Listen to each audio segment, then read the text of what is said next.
We're joined by Mary Beth Pfeiffer, the author of a book called Lyme, the First Epidemic of Climate Change. Mary Beth Pfeiffer will be in Vestal a week from today to discuss the dramatic increase in Lyme disease. It'll be a forum of interest to many of our listeners. Mary Beth Pfeiffer, good morning. Welcome to the program. Good morning, Bob. Thanks for having me. Thank you for joining us. A very important topic. Many of our listeners have called in to speak about this, and I've heard from just a wide range of people over the last few years about their concerns, and as evidenced by your book, the concerns are not likely to go away anytime soon. No, this is a huge and growing problem. It's growing certainly in your area, in the southern tier, but it's also growing worldwide. As my book shows, this is a global epidemic. It's in Russia, it's in China, it's moving fast into Canada, and it is still spreading in the Northeast, and in particular moving away from the coasts and west and north, even south, and driving rates up of infected ticks and people with Lyme disease infection in Broome County and other places as well. Let's talk about the history of Lyme disease. Give us an overview when people in the United States health community first started to take notice. Really, this has been a growing concern over the last 4 decades since the first diagnosis was made. Well, in the late 70s, it emerged in Lyme, Connecticut, a coastal community in which a group of mothers noticed that their children were having unusual symptoms, in particular of a type of arthritis that had been written off as juvenile arthritis. This happens, by the way, to many Lyme patients. What they have is often diagnosed as something else. But through the 70s, the 80s, we finally recognized what the pathogen was, what was delivering the pathogen to people, namely ticks. And we developed in the 90s ways to treat Lyme disease and ways to diagnose Lyme disease. Well, fast forward about 20 years later, we're still using the same diagnostic test and the same treatments. And we have found that while they work for a share of people, they fail in a large number of cases. From 10 to 20% of people who are treated with the standard antibiotics that we use for Lyme disease, namely usually doxycycline, will continue to have symptoms a year or more after treatment.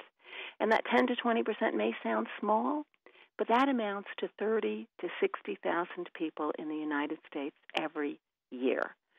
So we have a growing problem, and we also have a problem of undertreated, underdiagnosed Lyme disease.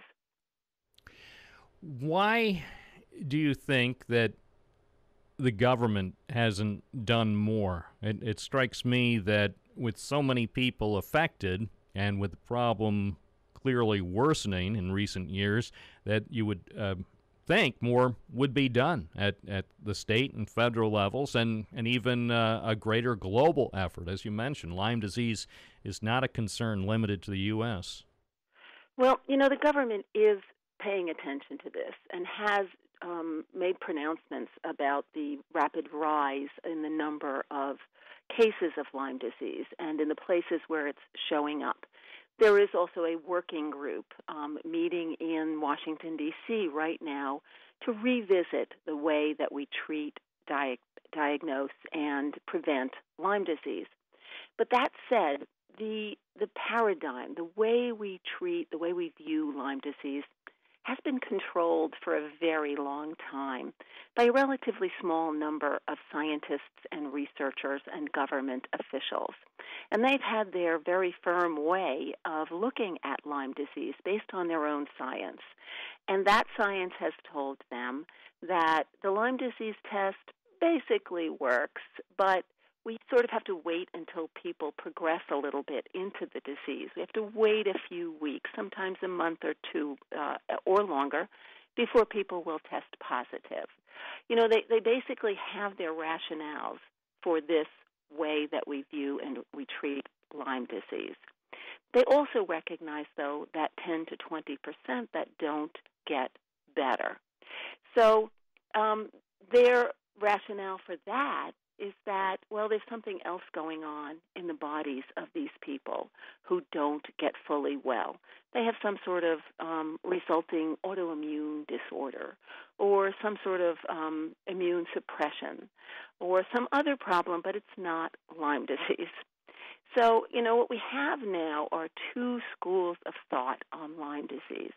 We have that powerful one that has long been led by the U.S. Centers for Disease Control, by the Infectious Diseases Society of America.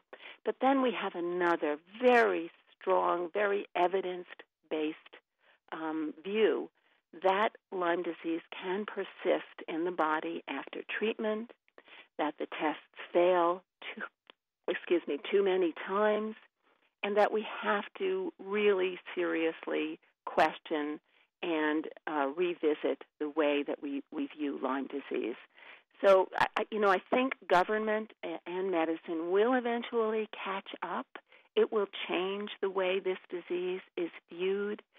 But long and short is it's not happening fast enough because there are many people suffering, and they need to be acknowledged that they are suffering, and they need, moreover, treatment to help them. We are speaking with journalist Mary Beth Pfeiffer, author of Lyme, the First Epidemic of Climate Change. Tell me about your reporting over the years on Lyme disease. You've been looking into this for an extended period of time. Well, I was an investigative reporter for 3 decades before I took on Lyme disease, and I started that work in 2012. And I had long lived in the Hudson Valley of New York, which has among the highest rates in the state. The southern tier, by the way, is now ranked 3rd highest after the Capital District and the Mid-Hudson Valley. But I kind of didn't get to investigating Lyme disease until relatively recently because I didn't think it was an investigative story. Investigative reporters look for corruption and malfeasance and waste of government dollars and that sort of thing. And I didn't really think that existed in Lyme disease. I was wrong. I had that very simplistic view of Lyme disease that I think still persists in the general public, in the public imagination, that it's a tick-borne illness. It can be treated, and that we can move on with our lives.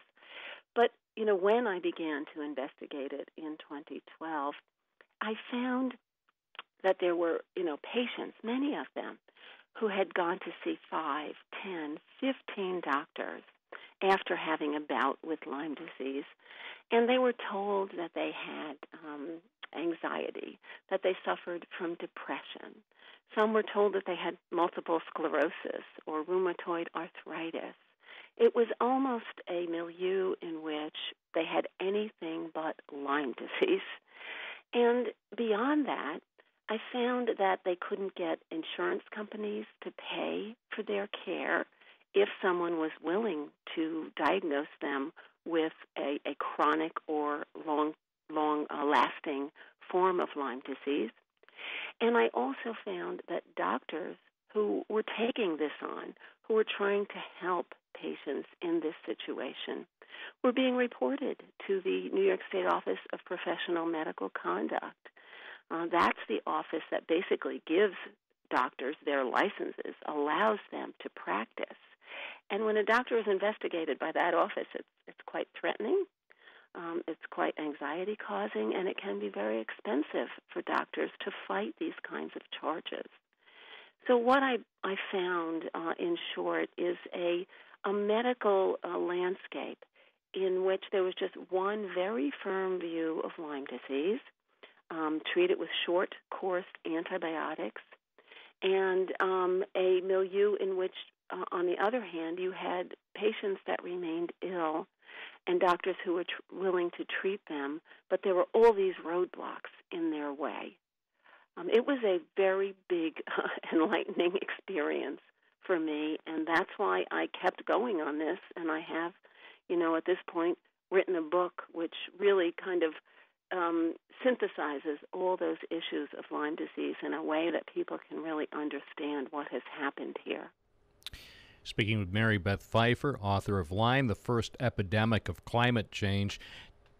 Tell me a bit about the title of the book. When you started this project, was that something of a working title, or at what point did you decide that this would be what you would call the result of your research and reporting?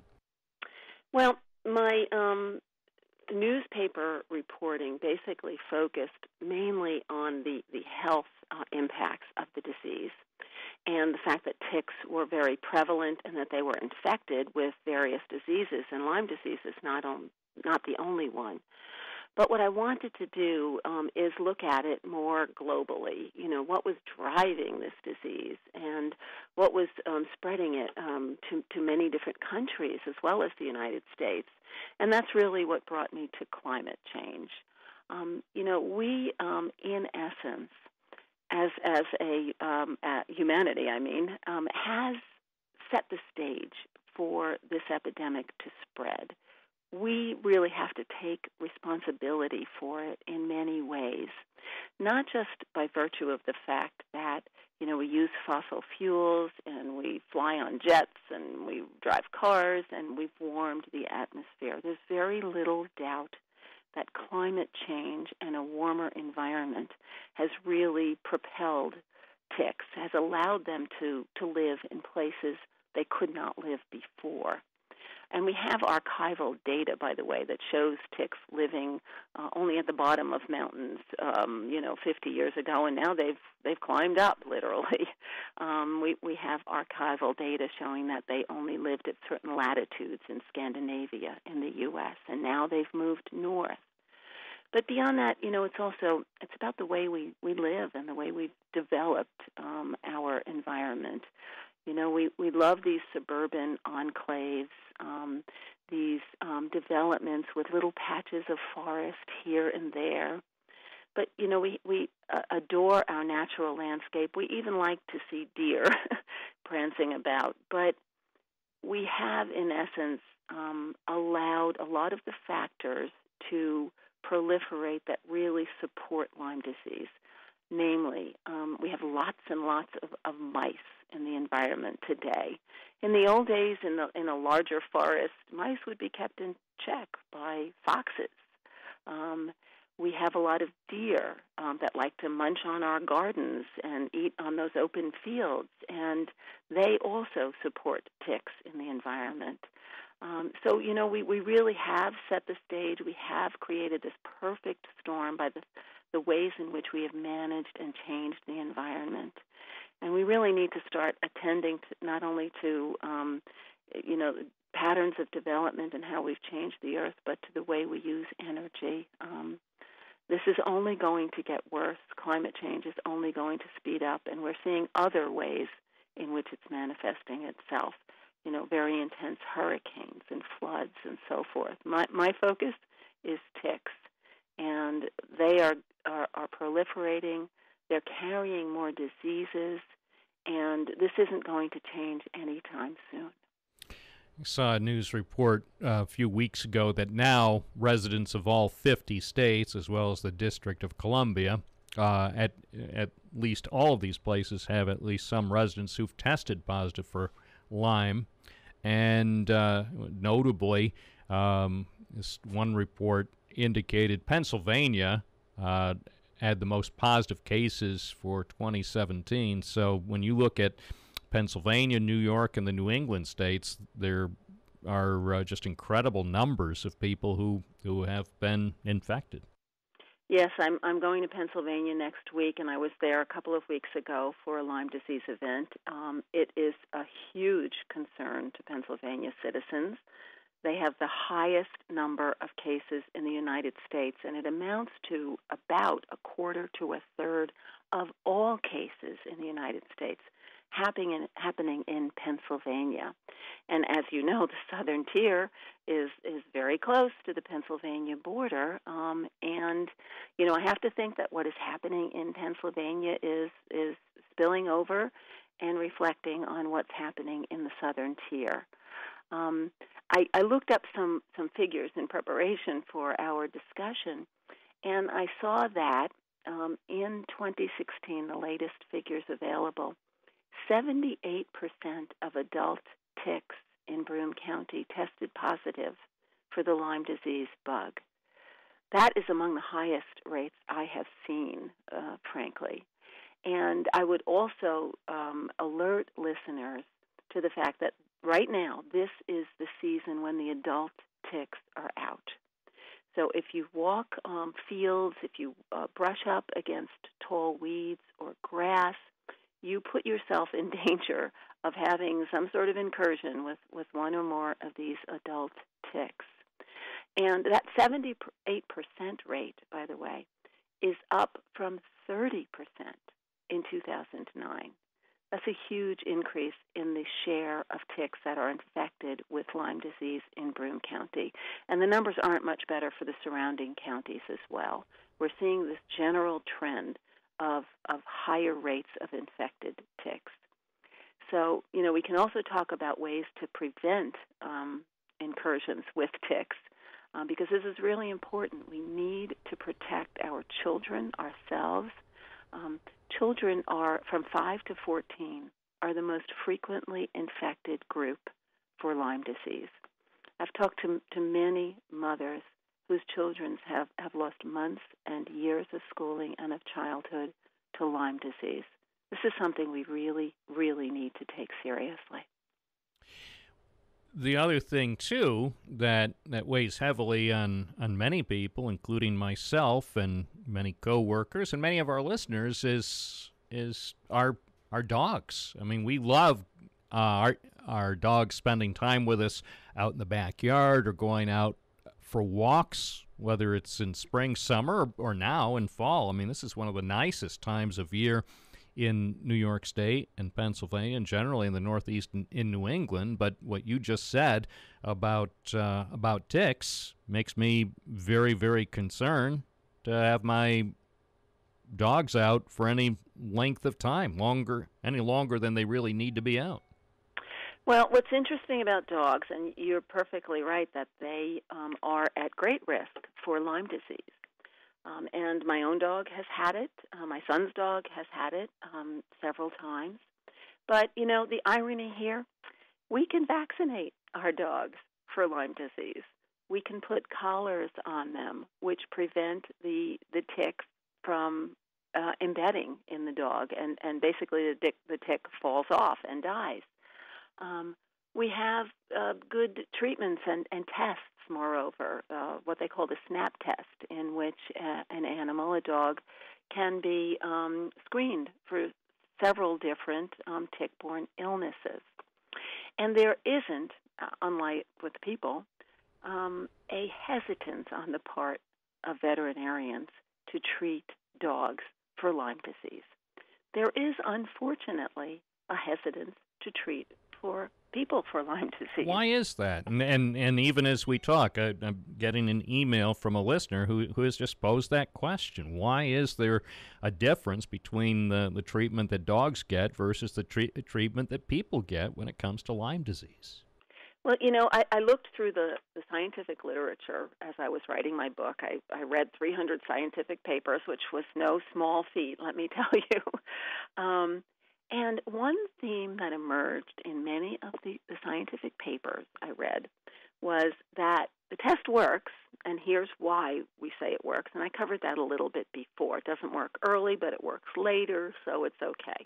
But on the other hand, I saw a lot of papers that referred to false positives, to people who were falsely diagnosed with Lyme disease. Now, when you're falsely diagnosed with Lyme disease, you may be given a round of antibiotics and go on with your life without any, real complications. But if you are not diagnosed with Lyme disease, and you have it, you may go on to develop complications that will last for months, for years, and will be very difficult to get rid of, to eradicate. But nonetheless, there was this emphasis on false positives in the scientific literature. Namely, doctors were told, don't incorrectly diagnose Lyme disease because we don't want to improperly give people antibiotics. And the upshot, as I said, is that diagnoses are missed. Now, the reason that there was this emphasis on false positives goes back to the flaws of the test. Not only doesn't it work early, you have to get the antibodies built up in your bloodstream before you'll test positive, but those antibodies will often stay in your body for a long time, even after you're treated. They may even stay for a lifetime. So the test, one of its flaws, is that it cannot distinguish a current from a past infection. Therefore, false positive. My niece went to the doctor a couple of years ago. She had all the signs and symptoms of Lyme disease. She tested positive. She was told she didn't have it. It was a false positive. So she wasn't treated. 15 months later, she went back and she said, I'm still ill. And she tested positive again, and this time she found somebody who was willing to treat her. But, Lyme disease is a controversial disease. Well, is one of our listeners also, speaking of controversial, wonders why isn't there more DNA testing? If people want accurate results, would DNA testing be more likely to provide more accurate outcomes and fewer false positives, or is that not the case? There are a couple of different DNA tests. There is one DNA test in particular that is used by a lot of Lyme disease physicians, those specialists who are willing to take this on at risk to their licenses. And by the way, New York State has adopted a law to protect doctors from being prosecuted or brought up on charges solely for how they treat Lyme disease. So this was a good development. It hasn't provided total protection to doctors, and it hasn't encouraged other doctors to go into this field of treatment. But that aside, there are other tests. The problem is that the CDC has yet to endorse any other test but this prevailing one, this one that we have used since 1995, that it has given its blessing to. It's called the two-tier test for Lyme disease. It's 2 stages. You basically have to pass the first hurdle of having enough antibodies to get to the second one, which looks for specific markers of antibodies that are related to Lyme disease. So this, as I referred to in the beginning of our talk, this is very, very strong grip on Lyme disease, on the way it's diagnosed, on the way it's treated.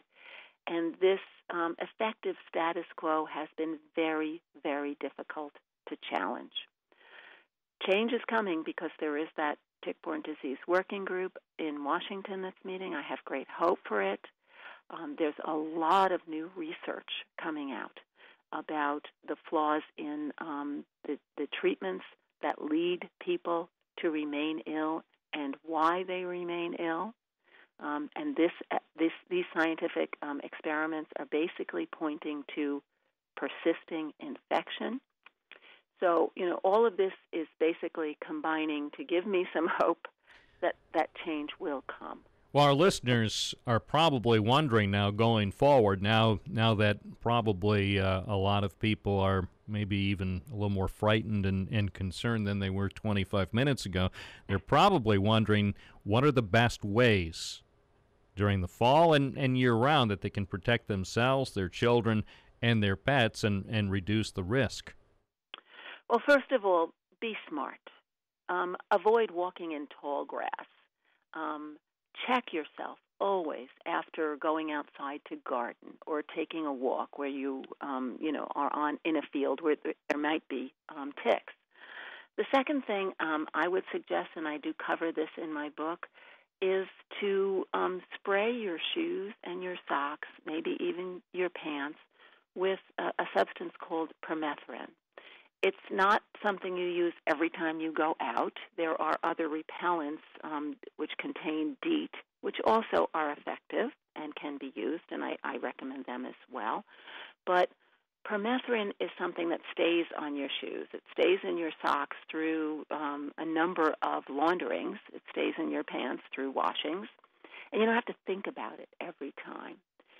There was a study at the University of Rhode Island among people who only wore shoes and socks that were treated with permethrin. Their trousers weren't. And they were found to have 75 times fewer ticks on them than other people with untreated shoes and socks. So permethrin is a very good substance to consider. You can buy it online or in the local hardware store. Follow the directions. How toxic is it? People worry about a lot of these things that you can spray on yourself or especially for their children about possible side effects because of the chemicals that we're using. Well, and I agree totally, and I read the science on it, and I'm a person who has never sprayed my yard for so much as poison ivy. I just don't do that. I hesitate even to spray myself with repellents unless I really need to do that. So after reading the scientific literature on permethrin, I was convinced that it was safe. It has been used for decades in the military, where you have soldiers using it, wearing treated clothing all day long, every day, because tick bites are a real problem on military bases worldwide. So, I am convinced it's safe. That said, there are also, very non-toxic organic kinds of treatments as well. Various oils that you can spray on yourself. Cedar oil is one of them. The CDC actually has a web page with links to all of the research on these various methods of personal protection against, incursions with ticks. There's something else that I'd like to promote here that has taken way too long to get to the market. It's called newt ketone, and it's a substance, a very natural substance. It's actually added to foods. It's derived from grapefruit seeds, and it has some other sources in nature. And the thought is to put it in shampoos and in soaps. You use it, and you are protected against ticks. And the CDC has endorsed its use, but it's very limited. And it's not highly available for people in terms of using it in soaps and shampoos and so forth. So I'd like to see that go forward. Mary Beth Pfeiffer, I think we've barely scratched the surface, which means there will be a lot of people, I believe, interested in your forum that's coming up next Monday at 5:30 p.m. at the Vestal School District's African Road Auditorium. People can pre-register for the event by going to southerntierlymesupport.org. That's southerntierlymesupport.org. They can also learn more about your book, Lyme, the First Epidemic of Climate Change, by going to the website, thefirstepidemic.com. Appreciate your time, and I certainly expect that we'll probably have you back on the program to talk more about Lyme disease. Thank you, Bob, and I look forward to next Monday.